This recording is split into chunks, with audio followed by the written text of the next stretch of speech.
ਦੋਸਤੋ ਸਵਾਗਤ ਹੈ ਤੁਹਾਡਾ ਸਾਡੇ ਚੈਨਲ ਐਨਕੀ ਪੰਜਾਬੀ ਕਹਾਣੀਆਂ ਤੇ। ਵਿਆਹ ਦੀ ਰਾਤ ਮੇਰੇ ਪਤੀ ਨੂੰ ਅਚਾਨਕ ਫੋਨ ਆਇਆ। ਪਤੀ ਮੈਨੂੰ ਬੋਲਿਆ ਕਿ ਮੇਰੀ ਮਾਂ ਦੇ ਕਮਰੇ ਜਾ ਕੇ ਸੋ ਜਾ। ਮੈਂ ਆਪਣੀ ਸੱਸ ਕੋਲ ਚਲੀ ਗਈ। ਹੁਣ ਰੋਜ਼ਾਨਾ ਹੀ ਅਜਿਹਾ ਹੋਣ ਲੱਗਿਆ। ਮੈਂ ਰੋਜ਼ ਰਾਤ ਨੂੰ ਸੱਸ ਕੋਲ ਸੌਂਦੀ। ਸੱਸ ਦਿਨ ਬ ਦਿਨ ਜਵਾਨ ਹੋਣ ਲੱਗੀ ਤੇ ਮੈਨੂੰ ਹੱਡੀਆਂ ਦਾ ਦਰਦ ਹੋਣ ਲੱਗਿਆ।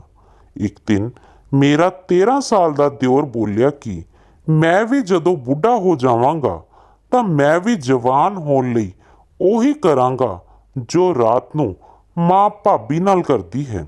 ਇਹ ਸੁਣਦੇ ਹੀ ਮੈਨੂੰ ਆਪਣੇ ਕੰਨਾਂ ਤੇ ਵਿਸ਼ਵਾਸ ਨਾ ਹੋਇਆ। ਮੈਂ ਆਪਣੇ ਦਿਓਰ ਨੂੰ ਚਾਕਲੇਟ ਦੇ ਕੇ ਪੁੱਛਿਆ ਕਿ ਮਾਂ ਮੇਰੇ ਨਾਲ ਕੀ ਕਰਦੀ ਹੈ ਤਾਂ ਉਸਨੇ ਜੋ ਦੱਸਿਆ ਕਿ ਉਸਨੂੰ ਸੁਣ ਕੇ ਮੇਰਾ ਤਾਂ ਦਿਲ ਫਟਣ ਵਰਗਾ ਹੋ ਗਿਆ। ਮੈਂ 4 ਭਰਾਵਾਂ ਦੀ ਇਕਲੌਤੀ ਭੈਣ ਸੀ। ਭਰਾ ਤਾਂ ਮੇਰੇ ਤੇ ਜਾਨ ਵਾਰਦੇ ਸਨ, ਜਦੋਂ ਕਿ ਪਿਤਾ ਜੀ ਮੇਰੇ ਤੇ ਬਹੁਤ ਸਖਤੀ ਰੱਖਦੇ ਸਨ। ਮੈਂ ਅਕਸਰ ਸੁਣਿਆ ਕਿ ਪਿਤਾ ਜੀ ਮਾਂ ਨੂੰ ਕਿਹਾ ਕਰਦੇ ਸਨ ਕਿ ਜੇਕਰ ਲਤਾ ਤੋਂ ਕੋਈ ਊਚ ਨੀਚ ਹੋ ਗਈ ਤਾਂ ਸਾਡੇ 5 ਮਰਦਾਂ ਦੀ ਜ਼ਿੰਦਗੀ ਤਾਂ ਖਰਾਬ ਹੋ ਜਾਵੇਗੀ। ਅਸੀਂ ਕਿਸੇ ਨਾਲ ਅੱਖਾਂ ਮਿਲਾਉਣ ਦੇ ਕਾਬਿਲ ਨਹੀਂ ਰਹਾਂਗੇ। ਇਸ ਲਈ ਆਪਣੀ ਬੇਟੀ ਤੇ ਲਗਾਮ ਲਾ ਦਿਓ। ਪਤਾ ਨਹੀਂ ਪਿਤਾ ਜੀ ਨੂੰ ਕਿਉਂ ਲੱਗਦਾ ਸੀ ਕਿ ਬੇਟੀਆਂ ਨੂੰ ਕਾਬੂ 'ਚ ਕਰਨ ਲਈ ਉਹਨਾਂ ਤੇ ਸਖਤੀ ਕਰਨਾ ਜ਼ਰੂਰੀ ਹੁੰਦਾ ਹੈ। ਮੇਰੇ ਖਿਆਲ 'ਚ ਤਾਂ ਜਿਹੜੇ ਮਾਤਾ ਪਿਤਾ ਆਪਣੀਆਂ ਬੇਟੀਆਂ ਤੇ ਦੋਸਤ ਹੁੰਦੇ ਹਨ, ਉਹਨਾਂ ਨੂੰ ਇਹ ਆਖਣ ਦੀ ਲੋੜ ਨਹੀਂ ਪੈਂਦੀ ਕਿ ਉਹ ਸਾਡੀ ਇੱਜ਼ਤ ਦਾ ਖਿਆਲ ਰੱਖਣ। ਬੇਟੀਆਂ ਉਂਝ ਹੀ ਬਾਪ ਦੀ ਖੁਸ਼ੀ ਲਈ ਆਪਣਾ ਸਭ ਕੁਝ ਕੁਰਬਾਨ ਕਰ ਦਿੰਦੀਆਂ ਹਨ। ਖੈਰ, ਪਿਤਾ ਜੀ ਦਾ ਹੁਕਮ ਸੀ ਤਾਂ ਮਾਂ ਕਿਵੇਂ ਨਜ਼ਰ ਅੰਦਾਜ਼ ਕਰ ਸਕਦੀ ਸੀ। ਮਾਂ ਨੇ ਸਾਰੀ ਜ਼ਿੰਦਗੀ ਮੇਰੇ ਤੇ ਬਹੁਤ ਰੋਕ ਟੋਕ ਕੀਤੀ ਸੀ। ਕਿਤੇ ਵੀ ਆਉਣ ਜਾਣ ਨਹੀਂ ਸੀ ਦਿੰਦੀ ਤੇ ਨਾ ਹੀ ਕੋਈ ਸਹੇਲੀ ਬਣਾਉਣ ਦਿੰਦੀ ਸੀ। ਮੈਂ ਉਸ ਮਾਹੌਲ ਤੋਂ ਬਹੁਤ ਤੰਗ ਆ ਗਈ ਸੀ। ਇੱਕ ਦਿਨ ਪਿਤਾ ਜੀ ਆਪਣੇ ਕਿਸੇ ਕੰਮ ਤੋਂ 2 ਦਿਨ ਲਈ ਸ਼ਹਿਰੋਂ ਬਾਹਰ ਚਲੇ ਗਏ। ਉਦੋਂ ਮੈਂ ਬਹੁਤ ਖੁਸ਼ ਹੋ ਗਈ ਸੀ।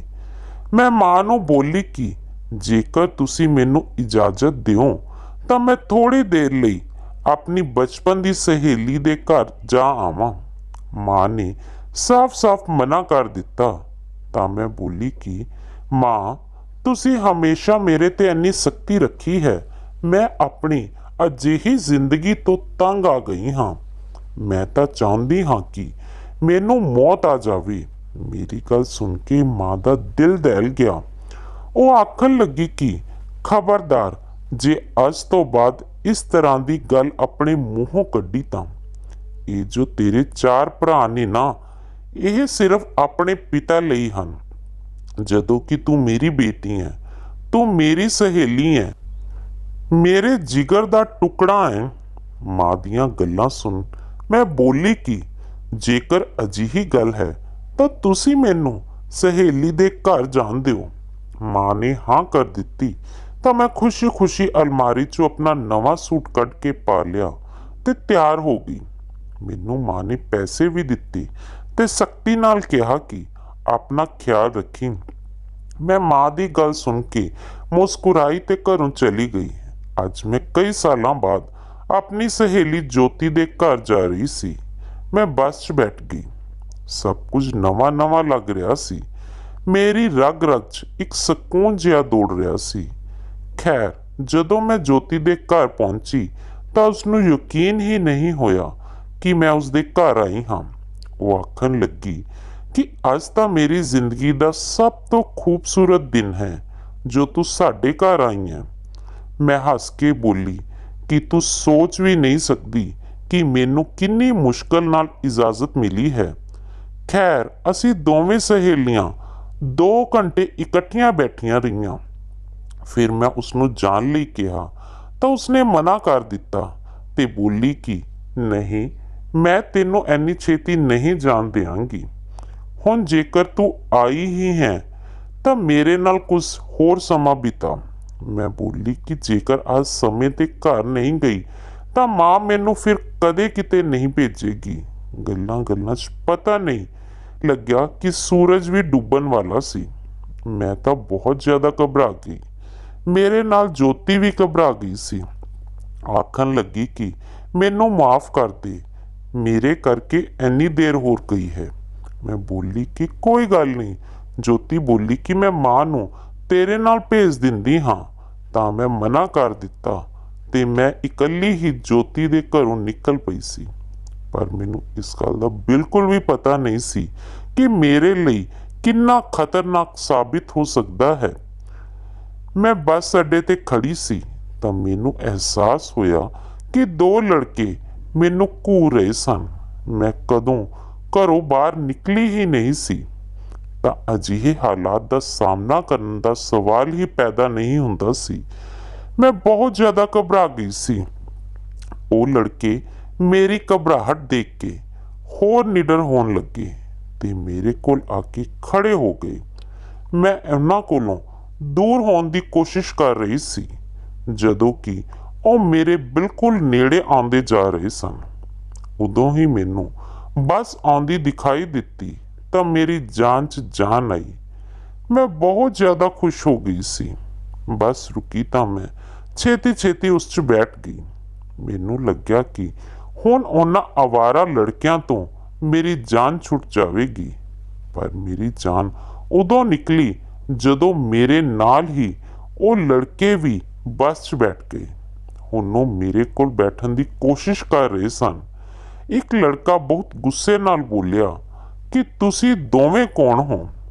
ਇਹ ਲੜਕੀ ਤੁਹਾਡੀ ਕੀ ਲੱਗਦੀ ਹੈ? ਉਹ ਦੋਵੇਂ ਉੱਚੀ ਉੱਚੀ ਹੱਸੇ ਤੇ ਬੋਲੇ ਕਿ ਅਜੇ ਤਾਂ ਕੁਝ ਨਹੀਂ ਲੱਗਦੀ, ਪਰ ਬਹੁਤ ਛੇਤੀ ਸਾਡੀ ਕੁਝ ਲੱਗ ਜਾਵੇਗੀ। ਉਸ ਲੜਕੇ ਨੇ ਉਹਨਾਂ ਦੋਵਾਂ ਨੂੰ ਮੇਰੇ ਤੋਂ ਦੂਰ ਕੀਤਾ ਤੇ ਬੋਲਿਆ ਕਿ ਜੇ ਹੁਣ ਉਸ ਲੜਕੀ ਵੱਲ ਜਾਣ ਦੀ ਕੋਸ਼ਿਸ਼ ਕੀਤੀ ਤਾਂ ਮੇਰੇ ਤੋਂ ਬੁਰਾ ਕੋਈ ਨਹੀਂ ਹੋਵੇਗਾ। ਫਿਰ ਉਹ ਲੜਕਾ ਪੂਰੇ ਰਸਤੇ ਮੇਰੀ ਰੱਖਿਆ ਕਰਦਾ ਰਿਹਾ। ਇਹ ਸਭ ਦੇਖ ਮੇਰੀਆਂ ਅੱਖਾਂ 'ਚ ਹੰਝੂ ਆ ਗਏ। ਮੈਂ ਉਸ ਲਈ ਦੁਆਵਾਂ ਕਰ ਰਹੀ ਸੀ। ਬੱਸ ਰੁਕੀ ਤਾਂ ਉਹ ਲੜਕਾ ਵੀ ਮੇਰੇ ਨਾਲ ਹੀ ਉਤਰਿਆ ਤੇ ਆਖਣ ਲੱਗਾ ਕਿ ਮੈਂ ਤੁਹਾਡੇ ਘਰ ਤੱਕ ਛੱਡ ਕੇ ਆਉਂਦਾ ਹਾਂ। ਮੈਂ ਬਹੁਤ ਡਰ ਗਈ ਸੀ, ਇਸ ਲਈ ਉਸ ਦੀ ਗੱਲ ਨੂੰ ਟਾਲ ਨਾ ਸਕੀ। ਉਸਨੇ ਮੈਨੂੰ ਦੱਸਿਆ ਕਿ ਉਸ ਦਾ ਨਾਂ ਬੰਟੀ ਹੈ।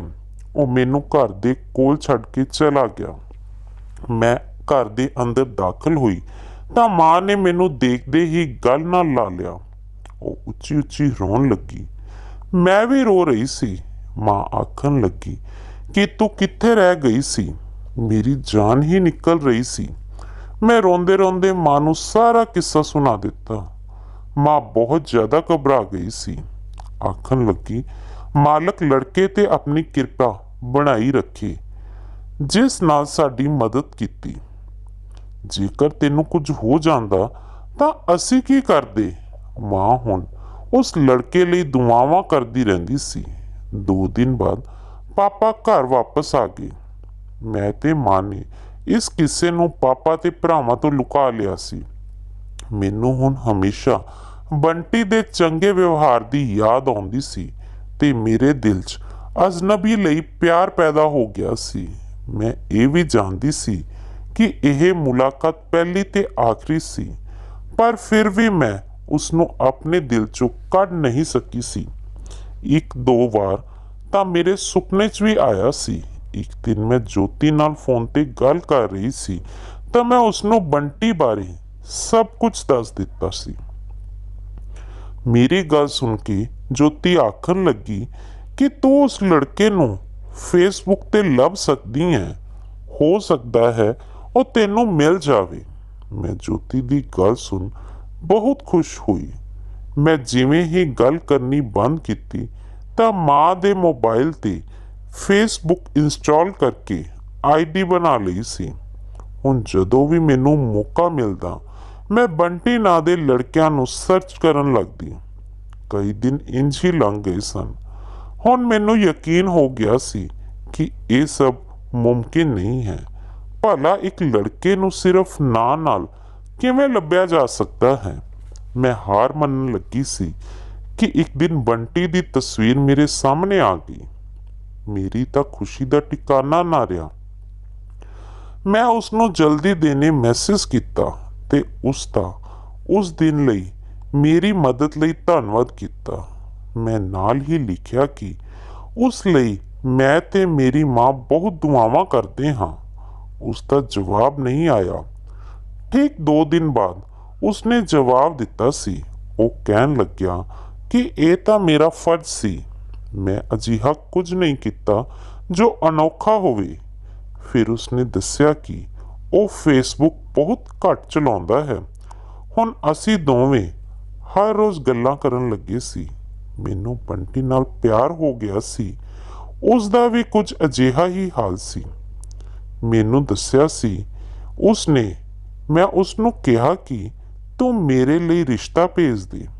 ਤਾਂ ਉਹ ਆਖਣ ਲੱਗਾ ਕਿ ਮੈਨੂੰ ਇਸ ਬਾਰੇ ਕੋਈ ਜਾਣਕਾਰੀ ਨਹੀਂ ਹੈ ਕਿ ਤੇਰੇ ਪਿਤਾ ਮੇਰਾ ਰਿਸ਼ਤਾ ਅਪਣਾਉਣਗੇ ਵੀ ਜਾਂ ਨਹੀਂ, ਕਿਉਂਕਿ ਮੈਂ ਇੱਕ ਛੋਟੀ ਜਾਤੀ ਤੋਂ ਹਾਂ ਤੇ ਮੈਂ ਬਹੁਤ ਹੀ ਛੋਟੀ ਜਿਹੀ ਨੌਕਰੀ ਕਰਦਾ ਹਾਂ।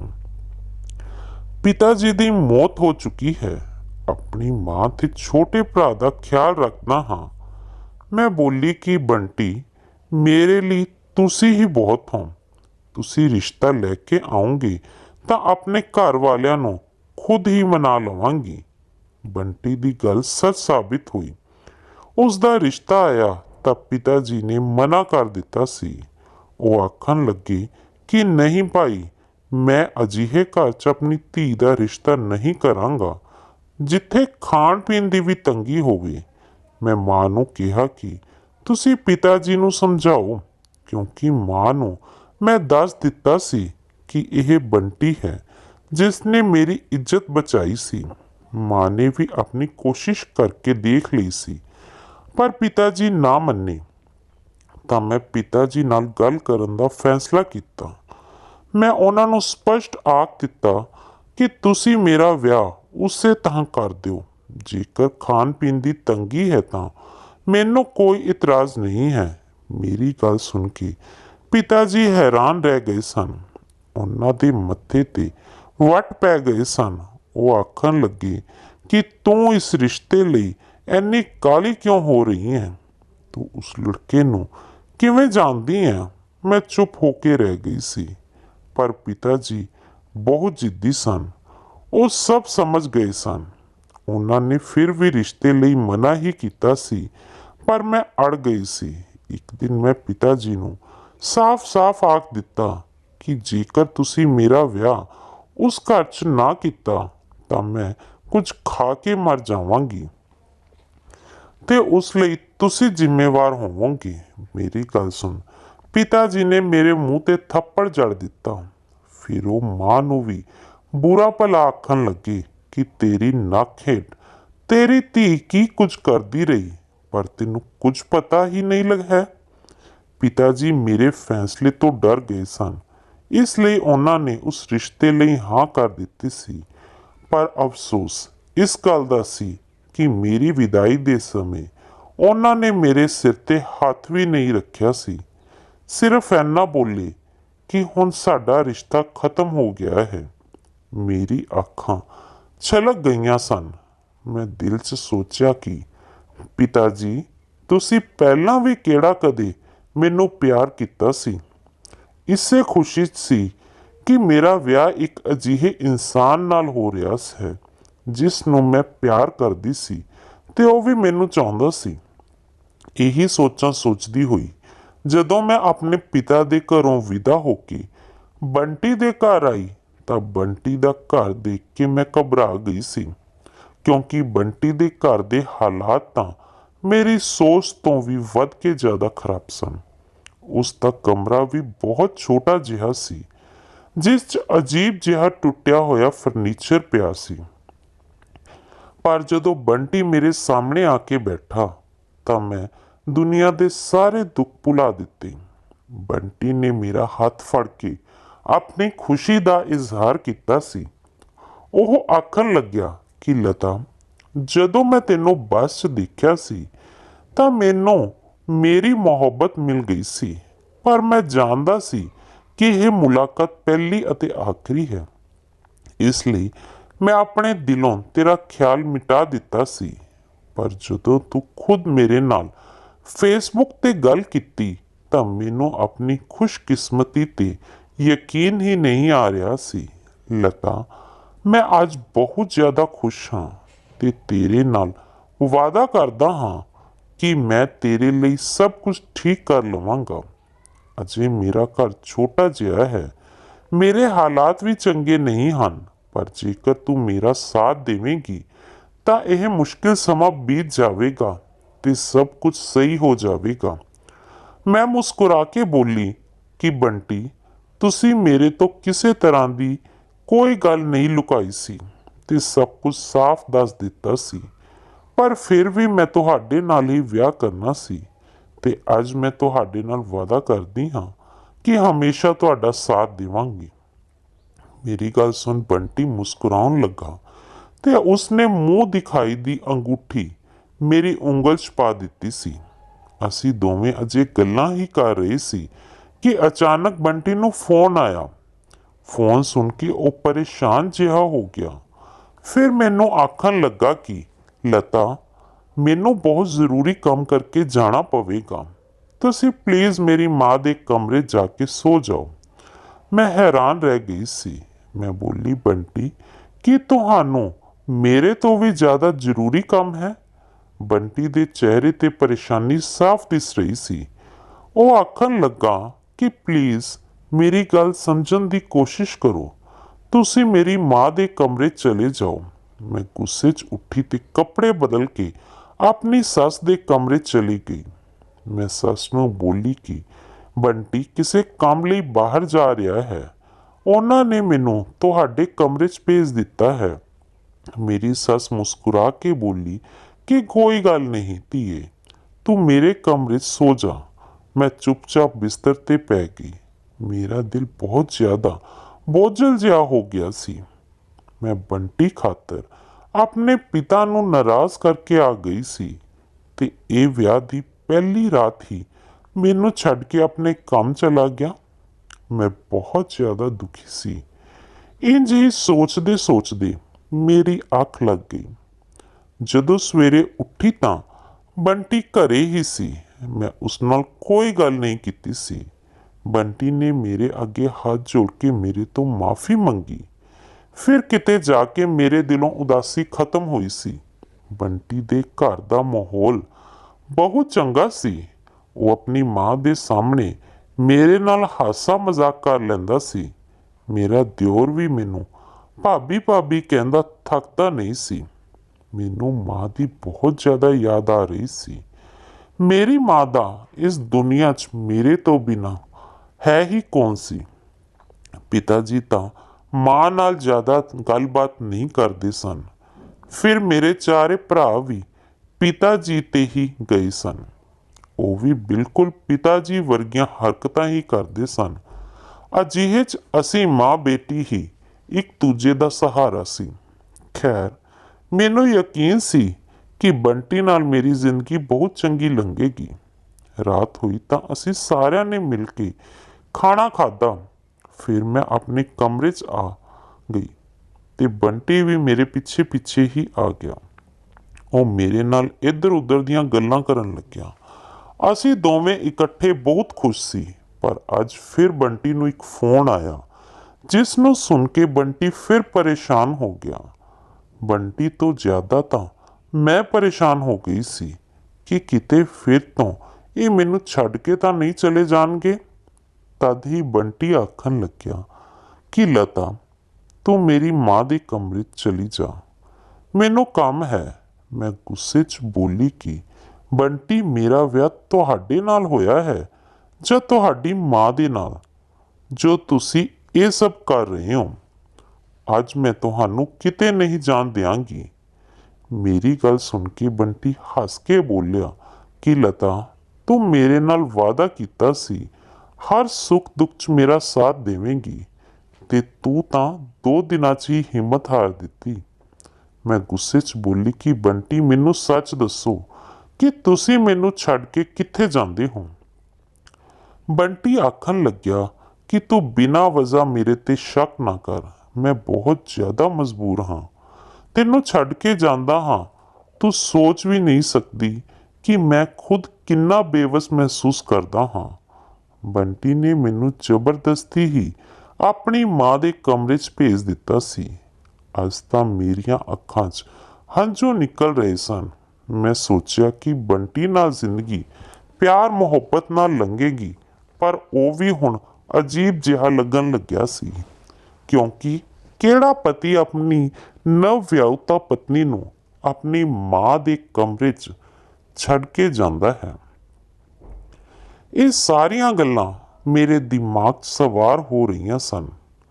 ਇਸੇ ਕਾਰਨ ਮੇਰੀਆਂ ਹੱਡੀਆਂ 'ਚ ਵੀ ਬਹੁਤ ਜ਼ਿਆਦਾ ਦਰਦ ਰਹਿਣ ਲੱਗਿਆ। ਅੱਜ ਤੋਂ ਪਹਿਲਾਂ ਮੈਨੂੰ ਕਦੇ ਅਜਿਹਾ ਨਹੀਂ ਹੋਇਆ ਸੀ। ਮੈਂ ਤਾਂ ਪੂਰੀ ਤੰਦਰੁਸਤ ਲੜਕੀ ਸੀ। ਮੈਂ ਅਕਸਰ ਮਾਂ ਦੇ ਮੂੰਹੋਂ ਸੁਣਿਆ ਸੀ ਕਿ ਟੈਨਸ਼ਨ ਲੈਣ ਨਾਲ ਸਰੀਰ ਬੇਜਾਨ ਜਿਹਾ ਰਹਿਣ ਲੱਗਦਾ ਹੈ। ਮੈਂ ਵੀ ਸਮਝ ਗਈ ਸੀ ਕਿ ਬੰਟੀ ਦਾ ਇਹ ਰਵੱਈਆ ਮੇਰੀ ਜਾਨ ਚੂਸ ਰਿਹਾ ਹੈ। ਇਸ ਦੇ ਨਾਲ ਹੀ ਮੈਂ ਮਹਿਸੂਸ ਕੀਤਾ ਸੀ ਕਿ ਹੁਣ ਮੇਰੀ ਸੱਸ ਬਹੁਤ ਖੁਸ਼ ਰਹਿਣ ਲੱਗੀ ਸੀ। ਸਗੋਂ ਜੇਕਰ ਇੰਜ ਆਖਾਂ ਕਿ ਉਹ ਪਹਿਲਾਂ ਤੋਂ ਜ਼ਿਆਦਾ ਜਵਾਨ ਨਜ਼ਰ ਆਉਂਦੀ ਸੀ ਤਾਂ ਵੀ ਗਲਤ ਨਹੀਂ ਹੋਵੇਗਾ। ਮੇਰੇ ਪਤੀ ਦਾ ਹਰ ਰੋਜ਼ ਬਾਹਰ ਜਾਣਾ ਤੇ ਮੇਰੀ ਸੱਸ ਦਾ ਖੁਸ਼ ਰਹਿਣਾ, ਇਸ ਪਿੱਛੇ ਕੀ ਕਾਰਨ ਹੈ? ਇਸ ਸਾਰੇ ਮਾਮਲੇ ਦੀ ਸੱਚਾਈ ਕਿੱਥੋਂ ਪਤਾ ਕਰਾਂ? ਇਹ ਸੋਚ ਰਹੀ ਸੀ ਤਾਂ ਮੇਰੇ ਦਿਮਾਗ 'ਚ ਮੇਰੇ ਦਿਓਰ ਦਾ ਖਿਆਲ ਆਇਆ। ਉਹ ਅਜੇ ਛੋਟਾ ਸੀ, ਉਸ ਨੂੰ ਗੱਲਾਂ ਚਲਾ ਕੇ ਕੁਝ ਵੀ ਪੁੱਛਿਆ ਜਾ ਸਕਦਾ ਸੀ। ਇੱਕ ਦਿਨ ਮੇਰੀ ਸੱਸ ਘਰੇ ਨਹੀਂ ਸੀ ਤੇ ਮੇਰਾ ਦਿਓਰ ਚਿੰਟੂ ਵਿਹੜੇ 'ਚ ਬੈਠਾ ਪੜ੍ਹ ਰਿਹਾ ਸੀ। ਮੈਂ ਉਸ ਕੋਲ ਜਾ ਕੇ ਬੈਠ ਗਈ। ਮੈਂ ਉਸ ਨੂੰ ਪੁੱਛਿਆ ਕਿ ਚਿੰਟੂ, ਇੱਕ ਗੱਲ ਦੱਸ, ਮੇਰੇ ਤੋਂ ਪਹਿਲਾਂ ਕੀ ਬੰਟੀ ਦੀ ਮੰਗਣੀ ਹੋ ਚੁੱਕੀ ਸੀ? ਉਹ ਮੇਰੀ ਗੱਲ ਸੁਣ ਕੇ ਹੱਸਣ ਲੱਗਿਆ। ਆਖਣ ਲੱਗਿਆ ਕਿ ਭਾਬੀ, ਮੈਨੂੰ ਤਾਂ ਇਸ ਗੱਲ ਤੇ ਯਕੀਨ ਨਹੀਂ ਹੋ ਰਿਹਾ ਕਿ ਤੁਸੀਂ ਇੰਨੇ ਖੂਬਸੂਰਤ ਹੋਣ ਦੇ ਬਾਵਜੂਦ ਵੀ ਬੰਟੀ ਭਰਾ ਨਾਲ ਵਿਆਹ ਕਰਨ ਲਈ ਰਾਜੀ ਕਿਵੇਂ ਹੋ ਗਏ?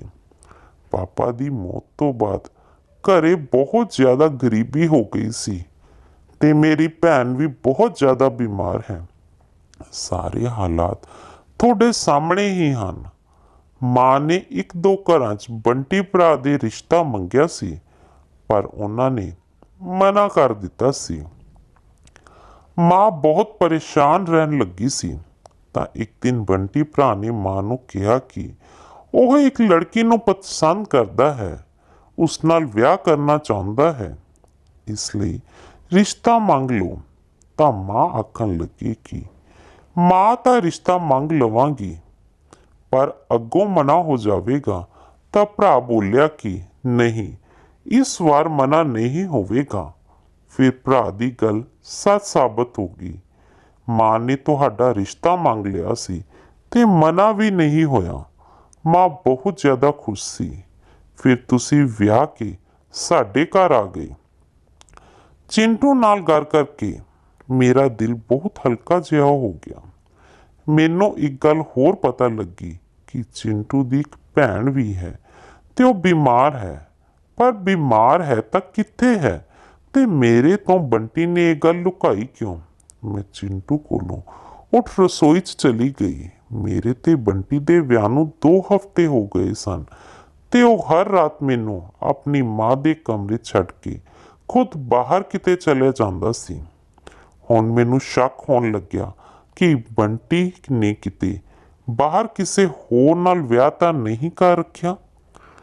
ਮੈਨੂੰ ਹਰ ਰਾਤ ਆਪਣੀ ਸੱਸ ਦੇ ਕਮਰੇ ਜਾਣਾ ਬਿਲਕੁਲ ਚੰਗਾ ਨਹੀਂ ਲੱਗਦਾ, ਪਰ ਮਜਬੂਰੀ ਸੀ। ਹੁਣ ਮੈਂ ਬਹੁਤ ਜ਼ਿਆਦਾ ਕਮਜ਼ੋਰ ਹੋ ਗਈ ਸੀ। ਮੇਰੀਆਂ ਹੱਡੀਆਂ 'ਚ ਬਹੁਤ ਜ਼ਿਆਦਾ ਦਰਦ ਰਹਿਣ ਲੱਗਿਆ ਸੀ ਤੇ ਮੇਰੀ ਸੱਸ ਪਹਿਲਾਂ ਨਾਲੋਂ ਚੰਗੀ ਹੋਣ ਲੱਗੀ ਸੀ। ਮੈਨੂੰ ਇਹ ਸਭ ਅਜੀਬ ਜਿਹਾ ਲੱਗਦਾ ਸੀ। ਇੱਕ ਦਿਨ ਮੇਰੇ ਸਾਰੇ ਸਰੀਰ 'ਚ ਬਹੁਤ ਜ਼ਿਆਦਾ ਦਰਦ ਸੀ। ਬੰਟੀ ਕੰਮ ਤੋਂ ਘਰ ਆਇਆ ਤਾਂ ਮੈਂ ਰੋਣ ਲੱਗੀ ਤੇ ਬੰਟੀ ਨੂੰ ਆਖਿਆ ਕਿ ਮੈਨੂੰ ਡਾਕਟਰ ਕੋਲ ਲੈ ਜਾਓ, ਮੇਰੇ ਸਰੀਰ 'ਚ ਬਹੁਤ ਜ਼ਿਆਦਾ ਦਰਦ ਹੈ। ਬੰਟੀ ਸੋਚ 'ਚ ਪੈ ਗਿਆ ਤੇ ਬੋਲਿਆ ਕਿ ਇਸ ਚੀਜ਼ ਦਾ ਇਲਾਜ ਤਾਂ ਸ਼ਾਇਦ ਡਾਕਟਰ ਕੋਲ ਵੀ ਨਾ ਹੋਵੇ। ਬੰਟੀ ਆਪਣੀ ਮਾਂ ਦੇ ਕਮਰੇ ਚਲਾ ਗਿਆ ਤੇ ਜਦੋਂ ਵਾਪਸ ਆਇਆ ਤਾਂ ਉਸ ਦੇ ਹੱਥ 'ਚ ਇੱਕ ਪੁੜੀ ਫੜੀ ਹੋਈ ਸੀ। ਬੰਟੀ ਆਖਣ ਲੱਗਾ ਕਿ ਤੂੰ ਇਹ ਖਾ ਲੈ, ਤੇਰੀਆਂ ਹੱਡੀਆਂ ਦਾ ਦਰਦ ਚਲਾ ਜਾਵੇਗਾ। ਬੰਟੀ ਦੀ ਇਸ ਹਰਕਤ 'ਤੇ ਮੈਨੂੰ ਬਹੁਤ ਗੁੱਸਾ ਆਇਆ ਤੇ ਮੈਂ ਪੂੜੀ ਫੜ ਕੇ ਹੇਠਾਂ ਸੁੱਟ ਦਿੱਤੀ। ਮੇਰੀਆਂ ਅੱਖਾਂ 'ਚੋਂ ਹੰਝੂ ਵਗ ਰਹੇ ਸਨ। ਮੈਂ ਬੰਟੀ ਨੂੰ ਕਿਹਾ ਕਿ ਮੈਂ ਤੁਹਾਡੀ ਇੱਕ ਚੰਗੀ ਗੱਲ ਦੇਖ ਕੇ ਸੋਚ ਲਿਆ ਸੀ ਕਿ ਤੁਸੀਂ ਬਹੁਤ ਚੰਗੇ ਇਨਸਾਨ ਹੋਵੋਗੇ ਤੇ ਮੈਨੂੰ ਤੁਹਾਡੇ ਨਾਲ ਪਿਆਰ ਹੋ ਗਿਆ ਤੇ ਤੁਹਾਡੇ ਨਾਲ ਵਿਆਹ ਕਰਨ ਦਾ ਫੈਸਲਾ ਕੀਤਾ। ਪਰ ਅੱਜ ਮੈਨੂੰ ਲੱਗ ਰਿਹਾ ਹੈ ਕਿ ਮੇਰਾ ਫੈਸਲਾ ਗਲਤ ਹੈ। ਮੈਂ ਤੁਹਾਡੇ ਨਾਲ ਨਹੀਂ ਰਹਿਣਾ। ਮੈਨੂੰ ਤੁਹਾਡੇ ਤੋਂ ਤਲਾਕ ਚਾਹੀਦਾ ਹੈ। ਮੇਰੀ ਗੱਲ ਸੁਣ ਕੇ ਬੰਟੀ ਹੈਰਾਨ ਰਹਿ ਗਿਆ ਸੀ। ਉਹ ਆਖਣ ਲੱਗਿਆ ਕਿ ਤੂੰ ਇੰਨੀ ਛੇਤੀ ਮੇਰਾ ਸਾਥ ਛੱਡ ਦੇਵੇਂਗੀ? ਮੈਂ ਕਦੇ ਸੋਚਿਆ ਵੀ ਨਹੀਂ ਸੀ। ਇਹ ਆਖ ਬੰਟੀ ਬਾਹਰ ਚਲਾ ਗਿਆ ਤੇ ਮੇਰਾ ਦਿਓਰ ਕਮਰੇ 'ਚ ਆਇਆ ਤੇ ਮੈਨੂੰ ਰੋਂਦੀ ਦੇਖ ਪੁੱਛਣ ਲੱਗਿਆ ਕਿ ਭਾਬੀ ਤੁਸੀਂ ਕਿਉਂ ਰੋ ਰਹੇ ਹੋ? ਮੈਂ ਉਸਨੂੰ ਕਿਹਾ ਕਿ ਮੇਰੀਆਂ ਹੱਡੀਆਂ 'ਚ ਬਹੁਤ ਜ਼ਿਆਦਾ ਦਰਦ ਹੋ ਰਿਹਾ ਹੈ। ਮੈਨੂੰ ਕੋਈ ਡਾਕਟਰ ਕੋਲ ਨਹੀਂ ਲੈ ਕੇ ਜਾ ਰਿਹਾ। ਮੇਰੀ ਗੱਲ ਸੁਣ ਚਿੰਟੂ ਬੋਲਿਆ ਕਿ ਭਾਬੀ ਮਾਂ ਤੁਹਾਡੇ ਨਾਲ ਚੰਗਾ ਨਹੀਂ ਕਰ ਰਹੀ।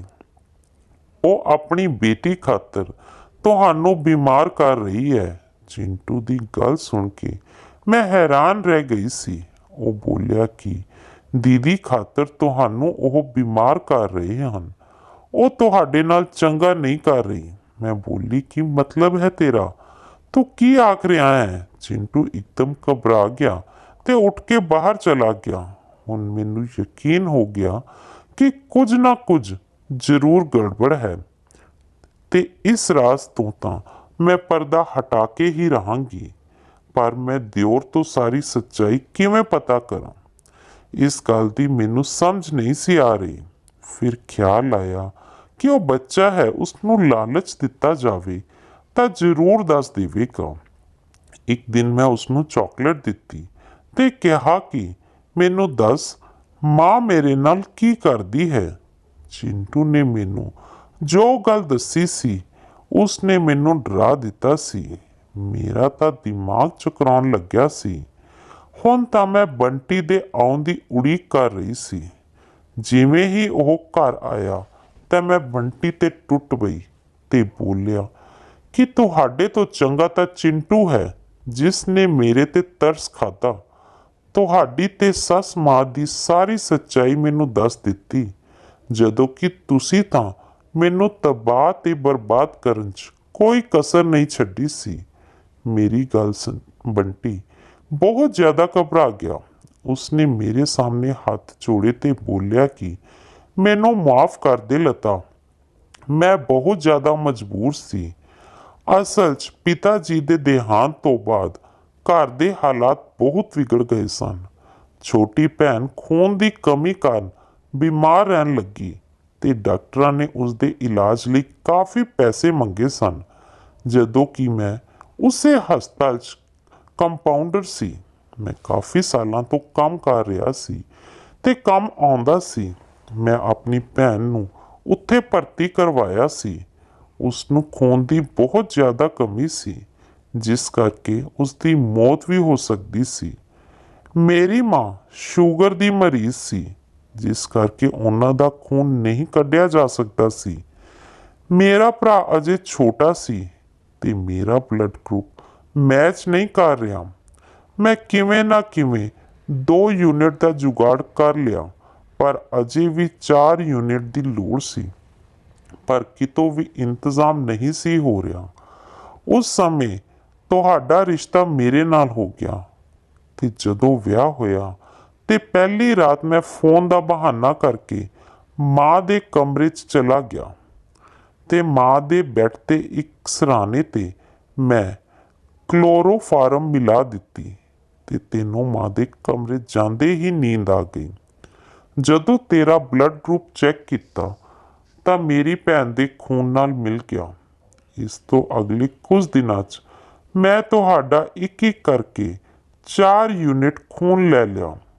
ਜਿਸ ਕਰਕੇ ਤੁਹਾਨੂੰ ਇੱਕਦਮ ਖੂਨ ਨਿਕਲਣ ਕਰਕੇ ਇੰਨੀ ਕਮਜ਼ੋਰੀ ਹੋ ਗਈ ਸੀ।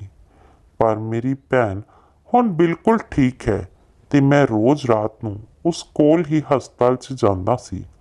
ਲਤਾ, ਮੈਂ ਮੰਨਦਾ ਹਾਂ ਕਿ ਮੈਂ ਤੁਹਾਡੀ ਜ਼ਿੰਦਗੀ ਨੂੰ ਮੁਸ਼ਕਿਲ 'ਚ ਪਾਇਆ, ਪਰ ਮੈਨੂੰ ਪਤਾ ਸੀ ਕਿ ਇਸ ਨਾਲ ਤੁਹਾਨੂੰ ਬਹੁਤ ਜ਼ਿਆਦਾ ਕਮਜ਼ੋਰੀ ਆਵੇਗੀ।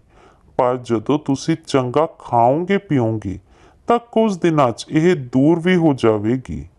ਪਰ ਮੇਰੀ ਭੈਣ ਖੂਨ ਤੋਂ ਬਿਨਾਂ ਠੀਕ ਨਹੀਂ ਸੀ ਹੋ ਸਕਦੀ। ਹੁਣ ਤੁਸੀਂ ਦੇਖੋ ਕਿ ਮੈਨੂੰ ਕੀ ਸਜ਼ਾ ਦੇਣੀ ਹੈ। ਮੈਂ ਇੱਕ ਚੰਗਾ ਇਨਸਾਨ ਸਾਬਤ ਹੋਇਆ ਕਿ ਨਹੀਂ ਪਤਾ ਨਹੀਂ, ਪਰ ਮੈਂ ਜਾਣਦਾ ਹਾਂ ਕਿ ਮੈਂ ਕਿਸੇ ਨੂੰ ਕੋਈ ਨੁਕਸਾਨ ਨਹੀਂ ਪਹੁੰਚਾਇਆ। ਮੇਰੀ ਭੈਣ ਦੇ ਠੀਕ ਹੋਣ ਕਰਕੇ ਮੇਰੀ ਮਾਂ ਵੀ ਖੁਸ਼ ਰਹਿੰਦੀ ਹੈ ਤੇ ਉਹਨਾਂ ਦੀ ਸਿਹਤ ਵੀ ਚੰਗੀ ਹੋ ਰਹੀ ਹੈ। ਬੰਟੀ ਦੀਆਂ ਗੱਲਾਂ ਸੁਣ ਮੇਰੀਆਂ ਅੱਖਾਂ 'ਚੋਂ ਹੰਝੂ ਆ ਗਏ।